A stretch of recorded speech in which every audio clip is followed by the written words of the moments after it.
Katolik Kilisesi neden tek ve güçlü bir sesle konuşuyor? Papa'nın sesiyle günümüzde neredeyse 2 milyar Müslümanın merkezi bir liderliği yokken, çatışma, anlaşmazlık ve belirsizlikle dolu bir dünyada, İslam birliği ve liderliği sorusu her zamankinden daha önemli ve güncel. Yapay zeka sayesinde İslam tarihini, kutsal metinleri ve dünya olaylarını analiz ederek, modern araçları kullanarak İslam'ın günümüz dünyasının zorluklarına nasıl cevap verebileceğini araştırıyoruz. Kur'an ve sünnet birlik hakkında ne diyor? İslam kolektif bir liderliği mi savunuyor? Yoksa Müslümanlar sonsuza dek bölünmeye mi mahkum? Müslüman dünyası neden 1924'te hilafeti kaybetti? Ve Müslümanlar merkezi bir güç olmadan ne kazandı ve ne kaybetti? Teknoloji, Müslümanları günümüzde birleştirmeye yardımcı olabilir mi? Ümmeti tanımlayan çeşitliliği ortadan kaldırmadan. Papa gibi bir figür, bir gün İslam'da ortaya çıkabilir mi? Yoksa bu fikir temel öğretileriyle tamamen çelişiyor mu? Doktrin dikte etmek için değil, küresel krizlere hızlı ve birleşik bir şekilde yanıt vermek için yeni bir İslam liderliği türü yaratmanın zamanı geldi mi? Şu anda, dünya çapındaki Müslümanlar aynı büyük zorluklarla karşı karşıya, ancak tepkilerimiz dağınık kalıyor. Bireysel sesler duyulmuyor, kolektif güç görünmüyor.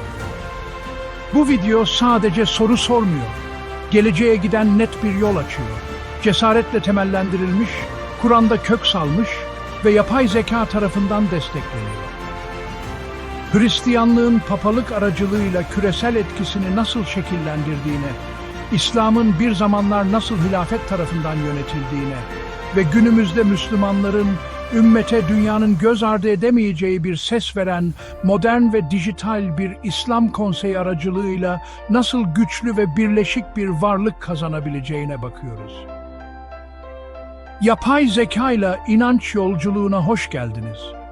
İnancın mantıkla, kutsal metinlerin bilimle buluştuğu ve geleceğin teknolojisinin bir zamanlar gücümüzün temeli olan şeyi yeniden keşfetmemize yardımcı olduğu yere.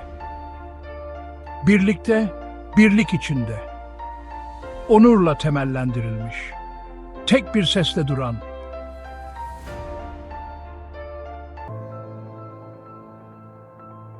Katolik Kilisesi uzun zamandır merkezi bir yönetim modelini benimsemiştir. Lideri Papa ile birlikte dünya çapında 1 milyar 300 milyondan fazla Katolik'in ruhani lideri. Ama Papa sadece sembolik bir figür değil. Sözleri doktrini şekillendiriyor, politik etkiyi yönlendiriyor ve kriz zamanlarında ahlaki netlik sunuyor. O konuştuğunda kilise cevap veriyor, o yol gösterdiğinde dünya dinliyor. Bu tür bir liderliğin açık avantajları var. Birlik, süreklilik ve küresel bir varlık. Zor zamanlarda Papa bir deniz feneri gibi davranır. İstikrarlı, görünür ve gelenekte köklü. Ancak böyle bir merkezileştirmenin riskleri de yok değil. Tarihsel eğilimleri analiz etmek, kontrolsüz merkezi gücün genellikle sistemik başarısızlıklara yol açtığını gösteriyor. Katolik Kilisesi'ndeki istismar skandalları, hiyerarşik kontrolün bazen reformu nasıl engelleyebileceğini, ilham vermek yerine nasıl köstek olabileceğini gösterdi. Yine de bu yapı birçok kurumda eksik olanı sunuyor. Tek bir ses, net bir kimlik ve dünya sahnesinde temsil. Bu önemli bir soru ortaya çıkarıyor. Daha fazla takipçisi olan bir inanç olan İslam'ın neden bugün Papa gibi bir lideri yok?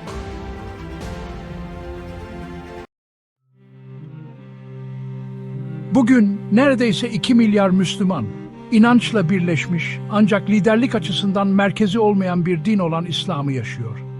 Herkes adına konuşan tek bir papa, başrahip veya otorite yok.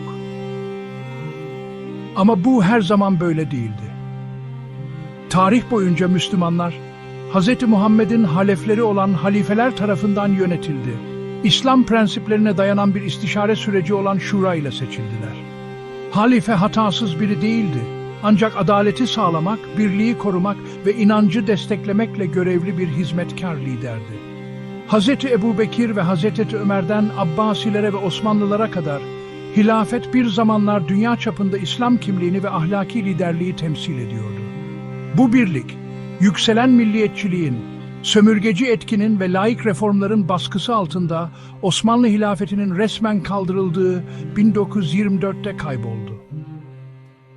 O zamandan beri Müslüman dünyası merkezi bir figür olmadan yoluna devam etti.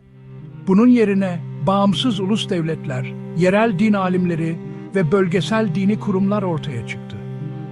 Yapay zeka analizi, bu merkezi olmayan yapının entelektüel özgürlük ve kültürel çeşitlilik getirdiğini, ancak aynı zamanda kafa karışıklığına ve bölünmeye de yol açtığını gösteriyor. Ortak bir yapı olmadan, Müslüman dünyası küresel sorunlara toplu olarak yanıt vermekte zorlanıyor. Katoliklerin Roma'sı varken, Müslümanların bölgeleri var. Katoliklerin Vatikanı varken Müslümanların forumları var. Ancak bir komuta merkezi yok. Bu bizi bir sonraki soruya getiriyor. Hilafetin kaybıyla Müslümanlar gerçekten ne kazandı ve ne kaybetti? Hilafetin yıkılışı sadece bir siyasi sistemin sonunu getirmedi. Aynı zamanda dünya nüfusunun neredeyse 1/4 için birleştirici bir sesin kaybını simgeledi. Peki, Müslümanlar ne kaybetti? Küresel bir temsiliyeti kaybettiler. Ümmet adına konuşabilecek tek bir figürü. Birlik sembolünü kaybettiler. İslam'ın ülke veya bayrak sınırlarının ötesine geçtiğinin bir hatırlatıcısını. Ve diplomatik etkilerini kaybettiler. Küresel adaletsizliklere karşı koordineli bir tepki verme yeteneğini. Bugün kriz zamanlarında, ister Filistin'de, ister Keşmir'de, ister Sincan'da, ister Myanmar'da olsun, Müslümanlar ortak bir acı hissedebilirler. Ancak ayrı ayrı tepki verirler. Öfke var ama ortak bir ses yok. Gayret var ama koordine olmak için bir platform yok. Ancak aynı zamanda ne kazandıklarını da görüyoruz. Merkezi bir otoritenin olmaması, sınırsız gücün tek bir elde toplanmasını engelledi. Bu, entelektüel bağımsızlığın gelişmesini sağladı. Kültürel çeşitliliği ve yerel özerkliği teşvik etti. Ve dini tek bir sesin veya tek bir rejimin tekeline girmekten korudu. İslam bugün bir kontrol piramidi değil. Aksine her biri ortak bir amaca katkıda bulunan inananlardan, alimlerden ve topluluklardan oluşan küresel bir çemberdir. Ancak soru şu, bu birbirine bağlı ve krize açık bir dünyada yeterli mi? Yoksa hala eksik olan önemli bir şey mi var? Müslüman liderliği hakkındaki her görüş kutsal kitaptan başlamalıdır. İslam birliği sadece tavsiye etmekle kalmaz, aynı zamanda farz kılar. Kur'an-ı Kerim Müslümanları inanç ve amaç birliği içinde olmaya çağırır. Hep birlikte Allah'ın ipine, dinine sımsıkı sarılın, parçalanıp bölünmeyin. Ali İmran Suresi 3:23. Birlik sadece duygusal bir kavram değil, aynı zamanda pratik bir kavramdır. Kur'an, istişareye başvuran müminleri över. Rablerine itaat edenler, namazı kılanlar ve işlerini aralarında istişare ile yürütenler. Şura Suresi 42-38. Bu ilke, Şura Peygamber Efendimiz sallallahu aleyhi ve sellem ve ilk halifelerin yol göstericisi olmuştur. Bu kontrolle ilgili değil, kolektif bilgelikle ilgilidir.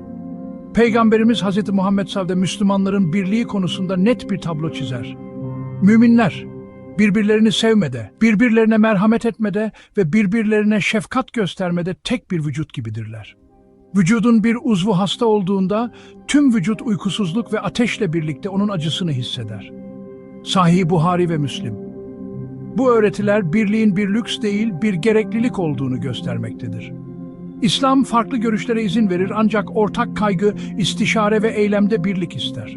Bugünün parçalanmış dünyasında asıl soru sadece bir lidere ihtiyacımız var mı değil. Asıl soru şu, tek bir vücut gibi davranıyor muyuz? Yoksa birbirimize nasıl değer vereceğimizi unutup birbirimizden koptuk mu? Bazı Müslümanlar için hilafetin yeniden dirilişi fikri umut veriyor. Tek bir ses, güçlü bir ahlaki rehberlik ve tüm Müslümanlar için ortak bir koruma vizyonu. Başkaları için ise bu korku uyandırıyor.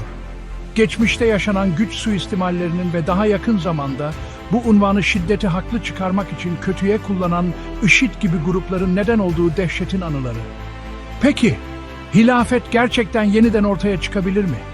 İslami değerleri zedelemek yerine yansıtan bir şekilde. Yapay zeka, aşırılıkların ötesini görmemize yardımcı oluyor.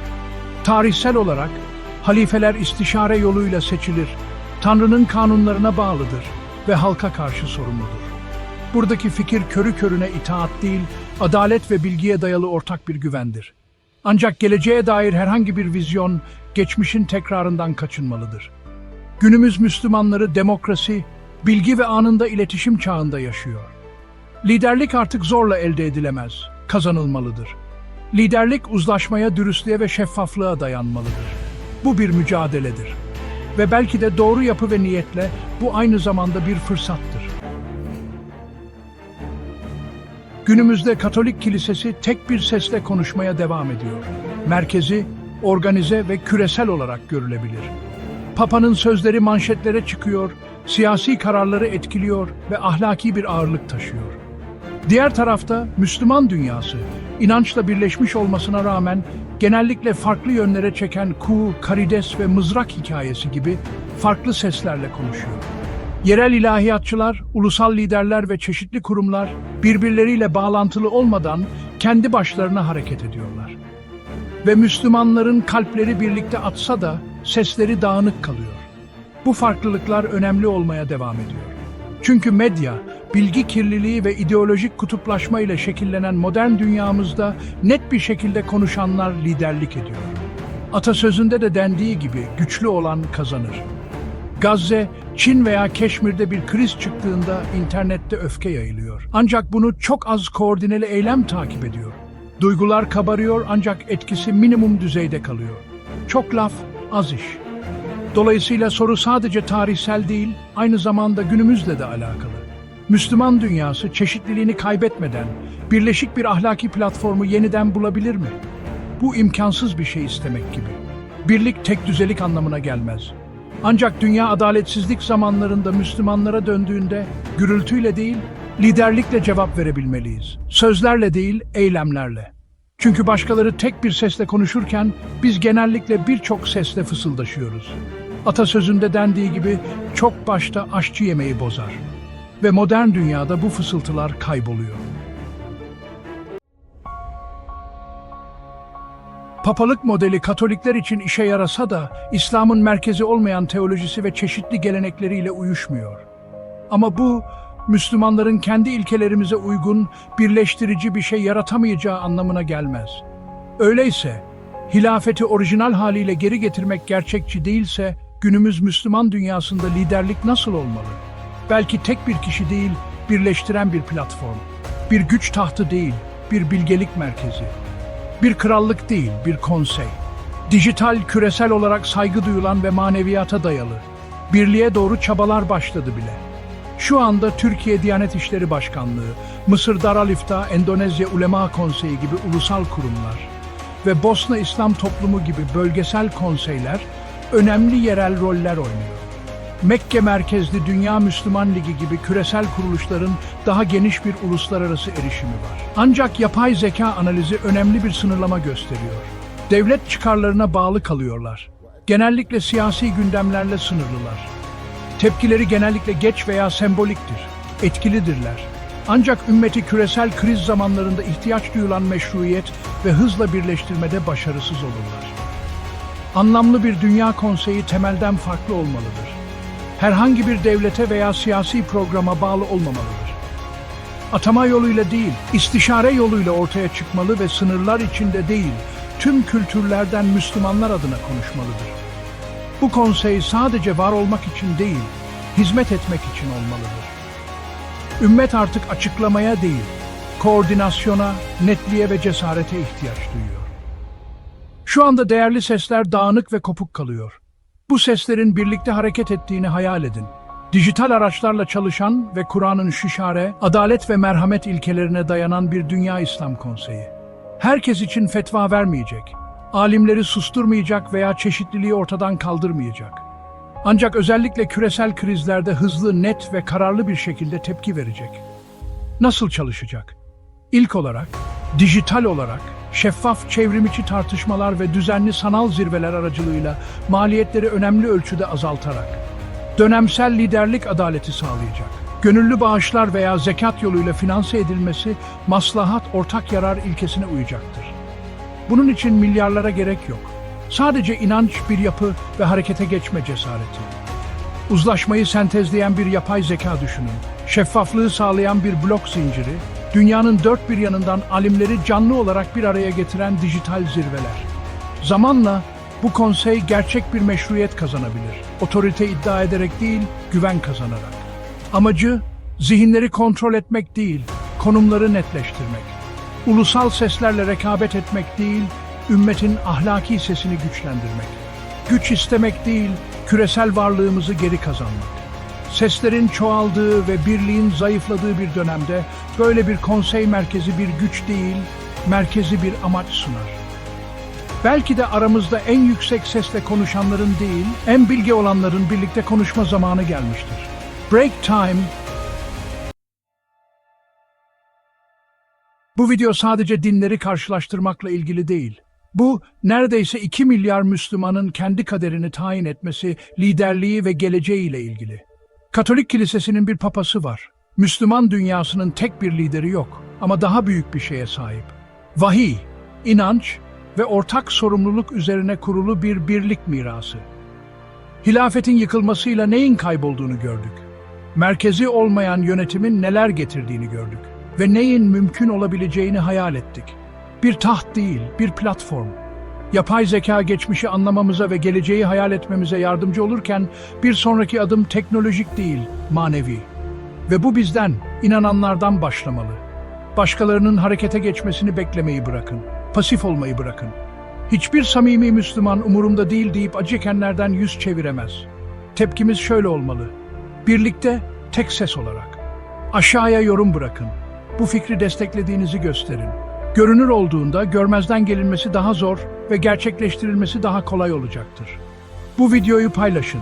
Sadece internette değil, çevrenizde, camilerinizde, topluluklarınızda da paylaşın. Bu ilk adım olsun. Bu bir yön olsun. Bu mesaj etkili insanlara ulaşmalı. Liderlerimizin birleşmeye başlamalarının zamanı geldi. Daha fazla zaman kaybetmemeliyiz. Bu bizim dini görevimiz. Şüphesiz Allah, bir kavmin durumunu, onlar kendi durumlarını değiştirmedikçe değiştirmez. Beğenin, yorum yapın ve abone olun. Böylece bir gün hiçbir şey yapamayız demek zorunda kalmayalım.